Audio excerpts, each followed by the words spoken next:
O vídeo já vai começar, mas antes, não se esqueça de se inscrever e ativar as notificações. Irmãos amados, vamos abrir a palavra de Deus. Carta do apóstolo Paulo aos Efésios, capítulo 5, versos 28 e 29.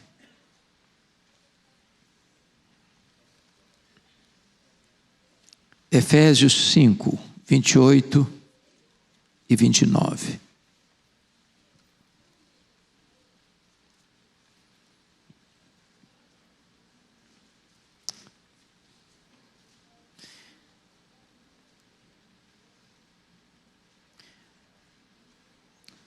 Vamos nos deter apenas no 29, porque o tema nosso está no versículo 29. Não será uma exposição, um sermão expositivo, mas um tema que vamos tratar. Porque ninguém jamais odiou a própria carne, antes a alimenta e dela cuida, como também Cristo faz com a igreja. Eu quero conversar com vocês hoje sobre o tema Não desista de você. Hoje, 10 de setembro, é o Dia Mundial de Combate, ou de Prevenção ao Suicídio, chamado Setembro Amarelo.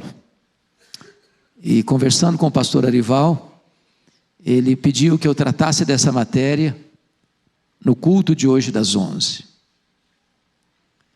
Este é um assunto soleníssimo, um dos maiores problemas sociais do Brasil e do mundo.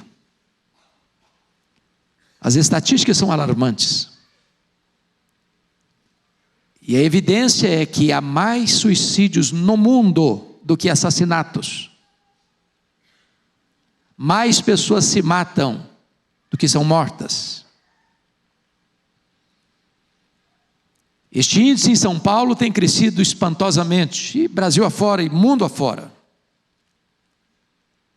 Quando eu fui escrever um livro sobre esse assunto, fiquei muito alarmado, porque a política sobre o assunto é esconder as cifras, para não estimular a prática.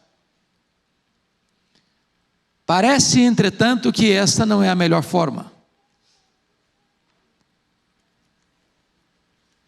Grandes estudiosos da matéria entendem que você deve tratar da matéria como você trata de outros problemas preventivamente, como doenças cardiovasculares, como o problema da depressão e tantos outros. Para vocês terem uma noção, para cada 10 suicídios que acontecem no mundo, apenas um é relatado como tal. Portanto, a sociedade não tem uma visão clara do que está acontecendo. Vale destacar que este problema é enfrentado em todos os segmentos da sociedade, em todos os estratos sociais e em todas as faixas etárias. Então, eu gostaria que nós olhássemos alguns aspectos. Primeiro, a necessidade de se fazer uma opção pela vida. Opção pela vida. Primeiro, porque a vida é um presente de Deus, é uma dádiva de Deus. E se a vida é uma dádiva de Deus, nós devemos recebê-la com gratidão e cuidar dela como bons mordomos. Paulo diz: ninguém jamais odiou a sua própria carne, antes a alimenta e dela cuida. Isso é o natural, isso é o normal. Em outras palavras, Deus criou, Deus preserva, Deus sustenta, e nas lutas da vida, e não tem quem não enfrente luta, Deus carrega no colo. Não estamos com isso dizendo, irmãos, que as pessoas não enfrentem lutas. Paulo chega a dizer na sua segunda carta aos Coríntios, que ele enfrentou lutas maiores do que suas forças, a ponto de desesperar da própria vida. Pasmem vocês, 50% da população mundial já pensou em resolver os dramas da vida por este viés do suicídio. Não sei quantos de vocês aqui, numa hora desesperadora da vida, já não pensou em fazer uma loucura.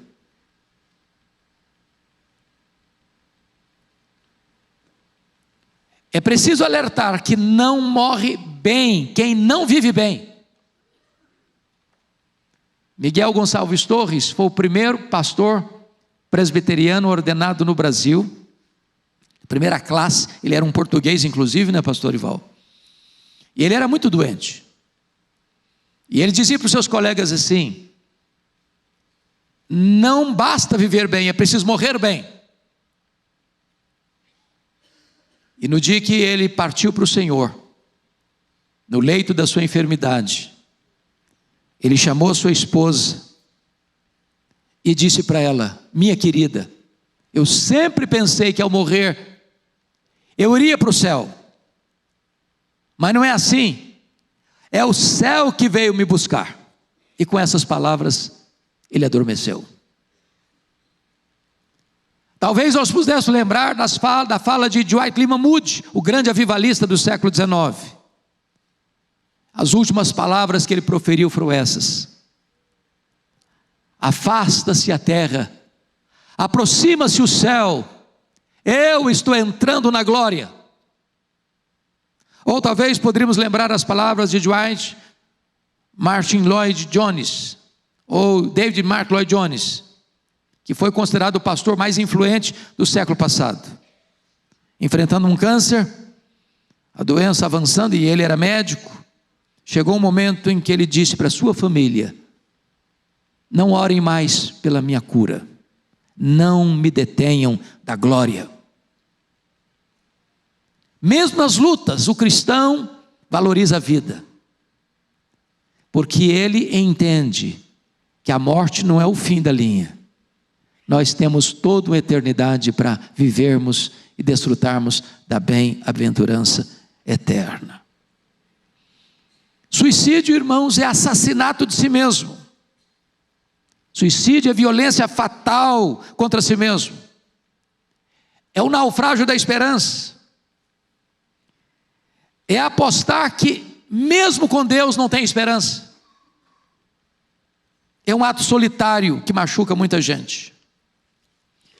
Então, há 4 grupos que precisa ter atenção. Primeiro, com respeito à questão do suicídio. Primeiro, os que não sabem o que estão fazendo. Muita gente que tira a vida não sabe o que está fazendo. Ele brinca perigosamente. Ele não quer fazer, mas tenta fazer e consuma o que deseja, o que não queria que acontecesse. Eu li a história de um dos grandes empresários do Brasil, que numa briga conjugal, numa hora de loucura, pegou o revólver e deu um tiro no peito. Porque percebeu: meu Deus, eu cometi uma loucura, mas já era tarde demais, não foi possível reverter o quadro. Os que se suicidam como vingança, isso é muito comum, sobretudo nos relacionamentos passionais. Marido briga com a mulher, mulher briga com o marido, namorado briga com a namorada e vice-versa. Termina um noivado, termina um relacionamento, e a pessoa, para vingar do outro, ceifa a sua própria vida, para gerar um sentimento de culpa na vida do outro. É a mesma coisa de beber um copo de veneno pensando que o outro é quem vai morrer. Uma lógica falha. O terceiro grupo é aqueles que cometem essa lógica falha, olhando para a morte como a única saída ou fuga dos problemas intoleráveis. Quantas pessoas que no desespero dizem: não tem mais jeito para mim, cheguei no fim do túnel, eu estou num corredor escuro e não tem janela, e não tem porta, e não tem luz nesse final, e então eles acham que não suportam a situação e tiram a sua vida. Mas há outras pessoas que cometem suicídio através de uma lógica racional, devido a uma doença física ou circunstâncias insuportáveis. Elas preferem a morte, porém não sabendo que a morte não é o fim da linha.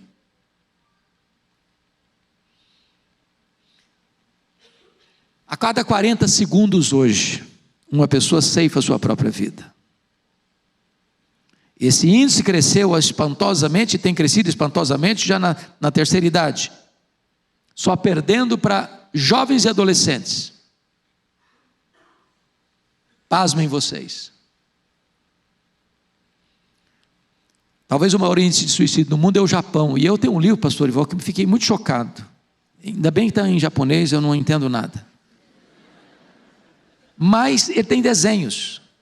E o livro mostra com desenhos, com passo a passo, 10 formas eficazes de se tirar a vida. E esse livro é livro de cabeceira no Japão, onde tem o maior índice de suicídio no mundo. Nós não podemos brincar com esta matéria. Então eu gostaria que nós pudéssemos pensar, à luz das Escrituras e à luz da história, essa questão. O apóstolo Paulo vai tratar dessa matéria quando ele diz lá para o carcereiro de Filipos, desesperado, com medo de que os prisioneiros sob sua responsabilidade tivessem fugido e ele pagaria com a sua própria vida, o fato de não ter impedido a fuga dos prisioneiros, vai se suicidar. E Paulo diz: não te faças nenhum mal. O suicídio é fazer mal a si mesmo. Romanos 14, 7, 8, Paulo diz assim: ninguém vive e ninguém morre para si mesmo. Em outras palavras, o suicídio é um ato de orgulho, de egoísmo. Porque a lógica do suicídio é essa: se eu morrer ninguém vai sentir falta, se eu morrer vai ser um alívio para todo mundo, eu sou um peso para todo mundo. E ninguém é uma ilha, quando uma pessoa ceifa a sua vida, machuca profundamente a família, machuca profundamente os amigos, machuca profundamente a sociedade. 1 Coríntios 6, 19, Paulo diz assim: o vosso corpo é o santuário do Espírito Santo, não sois de vós mesmos, eu não sou dono do meu corpo, Deus me criou e Ele é o dono do meu corpo. Deus criou você e Deus é o dono do seu corpo. A Bíblia ainda diz em 1 Coríntios 3, 16 e 17: se alguém destruir o santuário de Deus, Deus o destruirá. Então, eu não tenho direito de ceifar minha própria vida, de atentar contra a minha própria vida. Eu não sou dono da minha própria vida. A minha vida pertence a Deus. Deus é o único que tem o poder de dar a vida e de tirar a vida. Aqui o apóstolo Paulo diz no texto lido: ninguém jamais odiou a sua própria carne. Isso é o que a Bíblia ensina. Se você olhar a biografia das pessoas que cometeram suicídio, lá na Bíblia, no Velho e no Novo Testamento, todas elas estavam em crise espiritual. Eu não posso nem chamar que Sansão foi um suicida, porque ali foi muito mais um ato de vingança contra os inimigos, e ele morre com um efeito colateral do seu gesto. Mas você pega um Zinri, que bota fogo no corpo, que queima o palácio, num ato de desespero. Você pega um Aitofel, conselheiro de Davi, que se virou para o lado apoiando a rebelião de Absalão, e quando ele percebeu que a rebelião fracassaria, ele foi para casa, arrumou os negócios e se enforcou. Estava longe de Deus. Você pega o Judas Iscariotes, idem.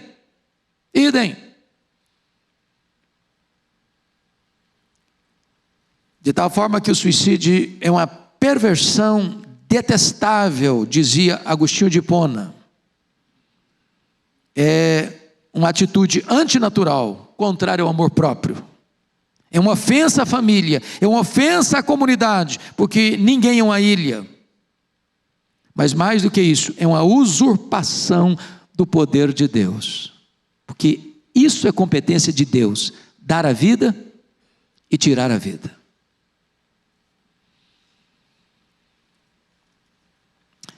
Meus amados, é muito importante entender que a vida é mais do que viver. E a morte é mais do que morrer.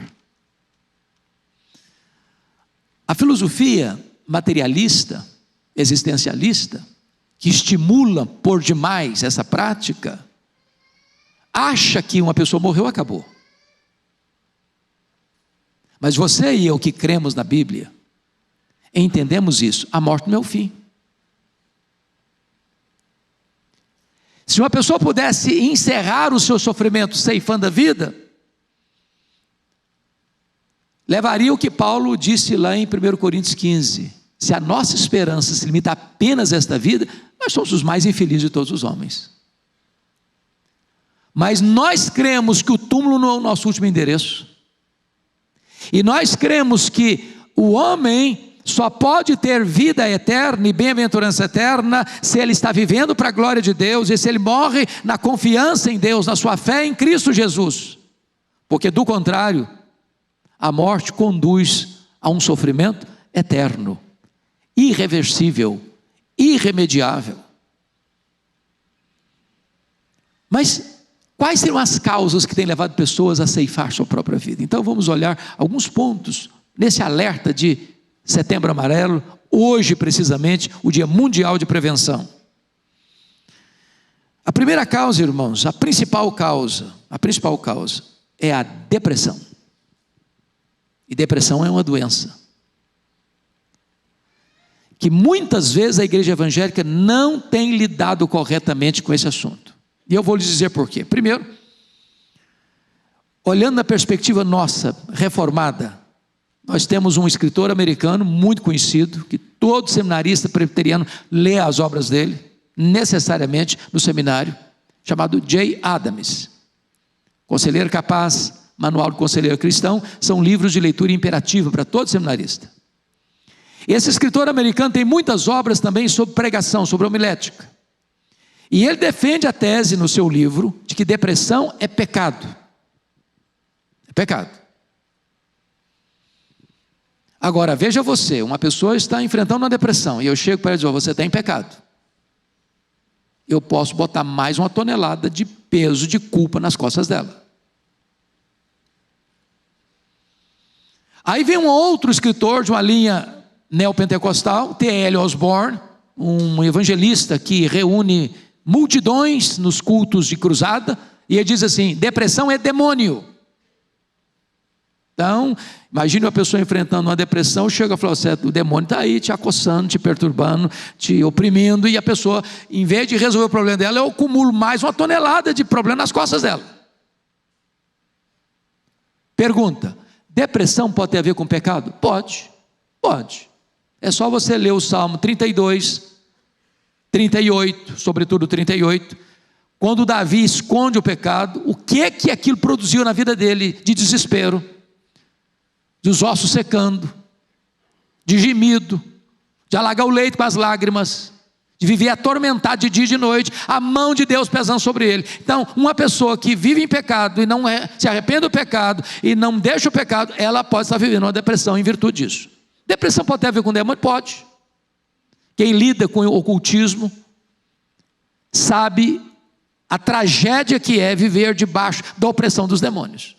Agora a pergunta é, um crente cheio do Espírito Santo pode ter depressão? Eu estava pregando, pastor Ival, em Belo Horizonte certa feita, e eu estava tratando dessa matéria,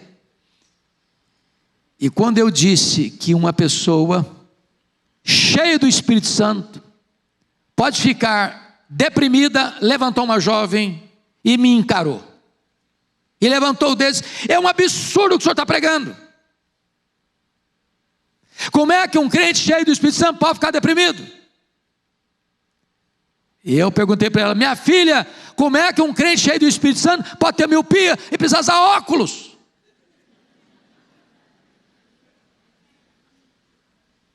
Como é que um crente cheio do Espírito Santo pode ter um problema cardíaco e enfrentar um infarto? Por que daqui para cima é uma coisa, daqui para baixo é outra? Então, depressão, meus irmãos, é uma doença que precisa ser lidado como tal. Andrew Solomon, um autor americano que escreveu, na minha opinião, a melhor obra sobre depressão em língua portuguesa, é um livro pesadíssimo, mas é uma obra muito, muito esclarecedora. Ele diz o seguinte, você lida com depressão com remédio, com terapia e com fé. Quantas pessoas, meus irmãos, que ceifaram uma vida, porque por falta de orientação espiritual, a pessoa, não, é porque você está em pecado, porque tem demônio, e aí a pessoa não toma o remédio. E chega um momento de extremo.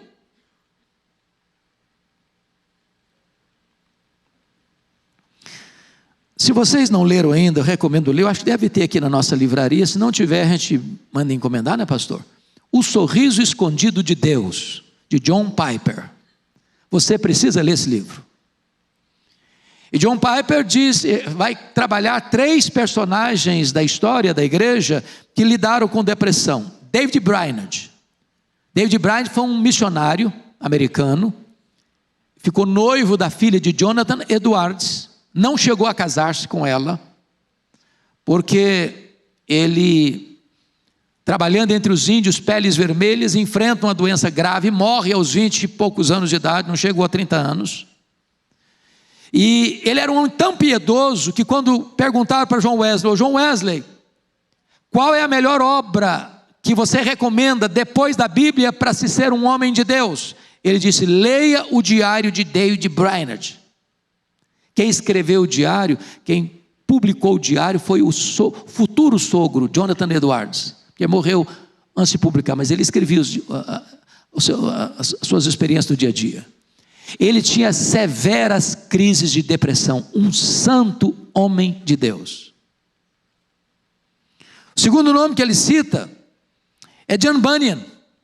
Quem de nós não leu já O Peregrino? Viveu 14 anos preso. Qual o crime que ele cometeu? Pregar a palavra de Deus em praça pública. Das grades da sua prisão, ele via sua filhinha cega, passando necessidade na rua. E eles diziam para ele, se você prometer de não ir para a praça pregar, nós soltamos você. E ele dizia, se vocês me soltarem hoje, amanhã eu estou na praça pregando. Foi nessa tragédia toda que ele escreveu um dos livros mais lidos no mundo, depois da Bíblia, O Peregrino. Ele tinha também severas crises de depressão. O poeta evangélico inglês, William Cowper, tinha crises de depressão tamanhas, que ele tentou suicídio algumas vezes. Era preciso que alguém o acompanhasse muito de perto, para não fazer loucura. Homem santo de Deus. E foi ele que escreveu a famosa frase, por trás de toda providência carrancuda, existe a face sorridente de Deus. Você pode pegar Charles Haddon Spurgeon, o maior pregador do século XIX, o príncipe dos pregadores. De vez em quando ele tinha que largar o púlpito, sair da rotina ministerial e ir se tratar com problema de depressão.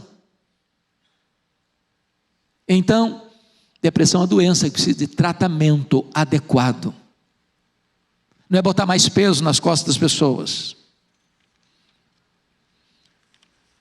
Bom, existem outras causas, eu gostaria só de citar algumas. E talvez desilusão nos relacionamentos é um negócio muito complicado. Um dia um presbítero me ligou, um homem de Deus, um líder na nossa região.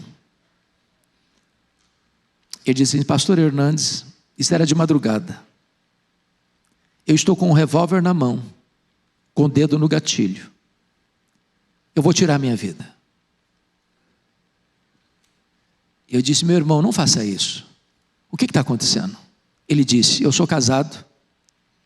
Tem 20 anos que a minha mulher se nega a ter relacionamento comigo. Eu prefiro tirar minha vida do que ser um adúltero. Louvado seja Deus, ele não fez isso. Mas há muitos conflitos conjugais onde as pessoas parecem que não sabem mais o que fazer, fica num beco sem saída. E muito perigoso esse tipo de situação, porque a pessoa se mata para punir o outro, é assassinato em 360 graus. Uma outra causa que tem sido muito comum no mundo são as perdas financeiras. Quando você se lembra daquele tragédia que aconteceu nos Estados Unidos, em Katrina, lá no estado de Louisiana, o índice de suicídio aumentou explosivamente das pessoas que perderam tudo, anos de economia, tudo indo embora. As pessoas se desesperam. A pressão da vida moderna. Por exemplo, o alto índice de suicídio no Japão com os jovens e adolescentes é isso. A pressão muito grande da sociedade. Tem que ter sucesso nos estudos, tem que ter sucesso na profissão, tem que ter sucesso na empresa, tem que ser sucesso aqui. A concorrência é grande, a pressão é enorme e as pessoas vivem debaixo de uma panela, dentro de uma panela de pressão.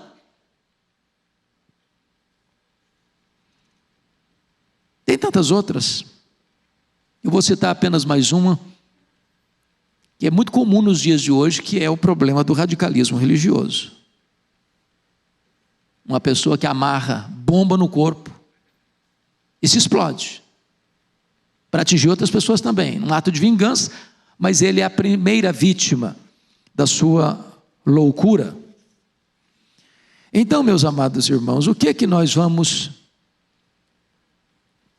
pensar nessa questão? A igreja é uma igreja que esclarece.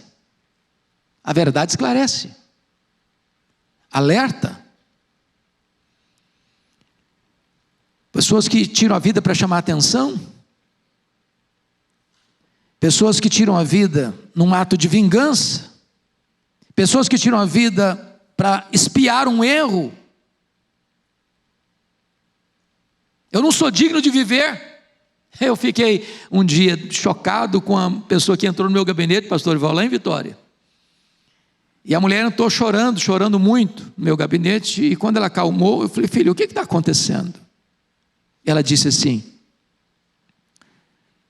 quando eu estava saindo para cá, a minha vizinha pulou do 10º andar do prédio, se esborrachou no asfalto. Eu falei: mas o que tem a ver isso com a sua vinda aqui?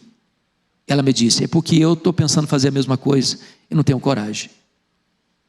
Eu disse: mas por que você quer ceifar a sua vida? Ela me disse: é porque eu sou um problema.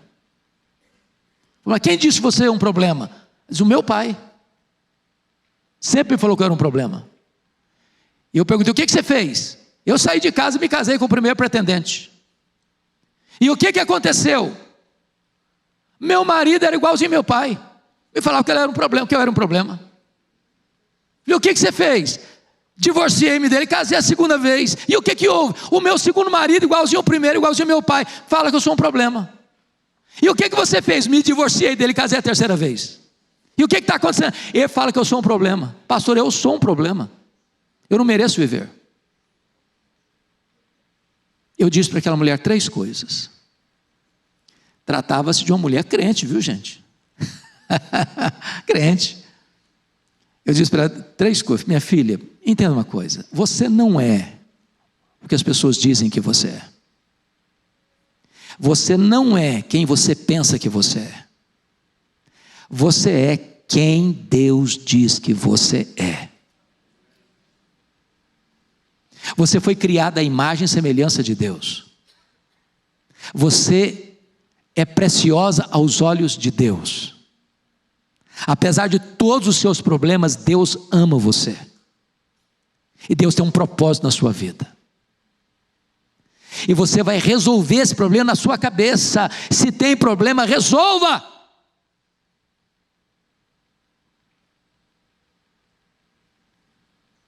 Tem gente que pensa desta maneira, até por pensar assim: eu quero encontrar-me com a pessoa que eu tanto convivi e amei aqui neste mundo. Quero apressar o passo. Ou tentativa desesperada de manipular o outro. Se você terminar o namoro comigo, eu me mato. Se você me largar, eu me mato. E nessa manipulação, muita gente passa do ponto e ceifa a sua vida. Há mitos que as pessoas andam por aí dizendo: não, pastor, cachorro que late não morde. Quem fala que vai se matar, nunca vai se matar. Isso é mito. 80% das pessoas que tiraram a vida, falaram e falaram e falaram, deram alertas e mais alertas. Não subestime esse perigo.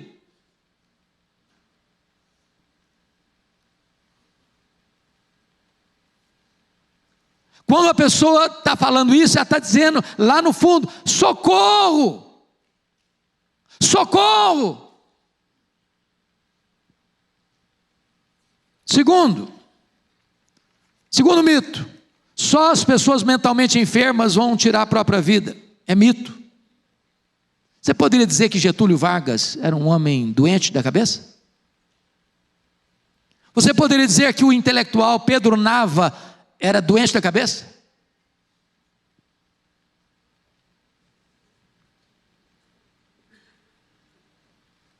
Então, o assunto é mais grave do que parece ser. Outro mito: não adianta ajudar uma pessoa que tem tendência. Um dia vai fazer. Não vai. Se receber ajuda, não vai. Tem muita gente que, pela graça de Deus, por causa do Evangelho, por causa de um bom conselho, por causa de uma boa companhia, por causa de uma boa orientação, foi tirada desse caminho de morte. Outro mito: só uma pessoa que não tem temor de Deus comete suicídio. Isso é mito. Ô meus irmãos, as estatísticas e as provas, quantos pastores têm tirado da própria vida nessa nossa geração? Você conhece, eu também. Quantas pessoas que você tem certeza que era gente de Deus, por causa de uma doença, por causa de um tratamento inadequado, por causa de uma abordagem inadequada, porque enfrentavam a depressão e não foi convenientemente diagnosticada, tratada, resolvida, chega um momento de loucura.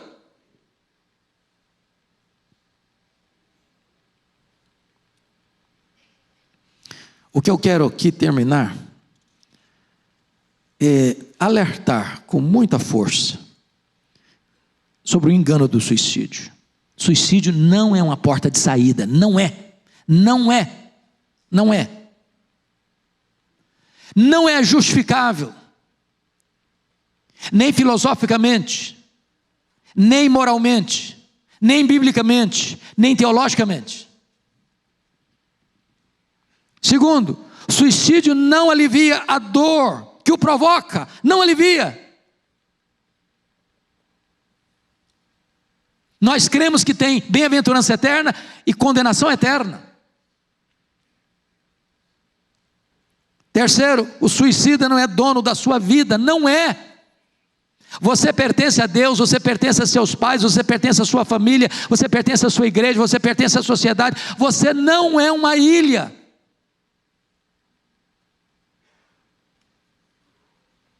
Por favor, atente sobre isso. Quem brinca com fogo acaba se queimando. Então, me permita concluir. Corrija o foco. Busque ajuda. Busque ajuda. Busque um conselheiro maduro. Abra o coração. Talvez você não está vendo saída, porque você está com uma visão meio turva. Alguém vai te ajudar a olhar a vida com mais clareza. Talvez você não está vendo uma luz no fim do túnel, mas alguém vai dizer para você: existe essa luz, e eu quero mostrar para você essa luz. Então, mas eu cometi um erro grave, eu cometi um pecado grave, eu cometi um deslize grave, e eu não vou suportar. Pois, entenda uma coisa: Deus perdoa, Deus restaura, Deus cura, Deus levanta, Deus faz novas todas as coisas. Essa semana, pastor, eu escutei uma frase que marcou a minha vida. A pessoa diz assim: os pequenos problemas nos separam, os grandes problemas nos unem. Pensa comigo numa família. Sua família não briga, né? Só a minha que briga, mas na sua família eu sei que não acontecem essas coisas. Mas às vezes na família as pessoas brigam, se desentendem, por picuinhas. Aí de repente um contrai uma doença grave. Acabou a picuinha. Junta todo mundo. Aí não tem mais problema. Agora é lutar para resolver o problema. Então eu quero dizer para você que há a saída, a esperança, há renovo. Corrija o foco.